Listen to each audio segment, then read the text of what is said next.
Hi, welcome to my EcoBUZZ. I'm Jessica Gregory. In the fall, plants and animals are busy preparing for not only winter, but also for the next year's growing season. Many flowering plants in particular use this season to disperse or scatter their seeds. Now, in order for the new baby seedlings to have the best chances at survival though, they have to end up far enough away from the parent plant so as to not be overcrowded or outcompeted by their siblings. How do plants ensure that this happens? Join me this week to uncover some seed scattering strategies. Many plants utilize the power of the wind for seed dispersal, like this swamp milkweed plant right here. The seeds are small and lightweight, and they have little white fluffy hairs attached that catch the wind, kind of like the sails of a boat. The winged samaras or helicopters of maple trees and dandelion seeds with their parachute-like attachments are other examples. Other seeds are dispersed by animals, and this can happen in a few different ways.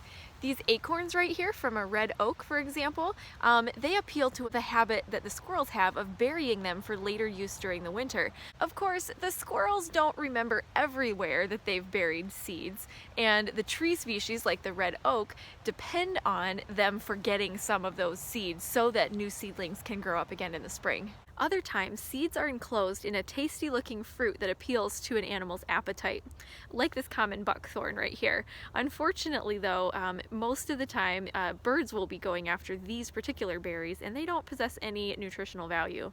Once eaten, though, the seeds are dispersed to a new location, along with some complementary organic fertilizer. Seeds can also be unintentionally dispersed by animals, such as when they possess sticky barbs or hooks that cling to the fur or clothing of unsuspecting passers-by.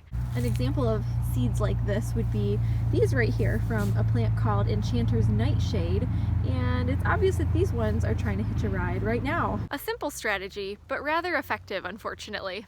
Water is another mechanism by which seeds can be dispersed, although perhaps less common. Water-dispersed seeds are usually hollow and very buoyant, like a coconut, for example. In Michigan, a species that utilizes this strategy is the American lotus, which can be found near some rivers and streams. Of course, other plants may also take advantage of water to help disperse their seeds if they happen to be situated right next to a river and the seeds fall into it. So we know that seeds can be dispersed by wind, animals, and water, but there's one more strategy that is explosively cool. This plant right in front of me is what's left of a jewelweed or spotted touch-me-not. Some of you might know it as impatiens also. During the late summer and early fall, this plant has striking orange, trumpet-shaped flowers that produce a bean-like seed pod. It looks common enough, but if you brush your fingers up against it or try to pull the pod off the plant, you're in for a surprise.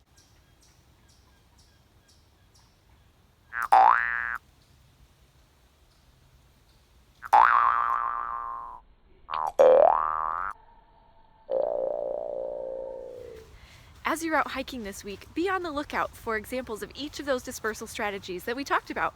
Wind, animals, water, and explosion. Thanks for joining me. Have a great week. Happy naturing.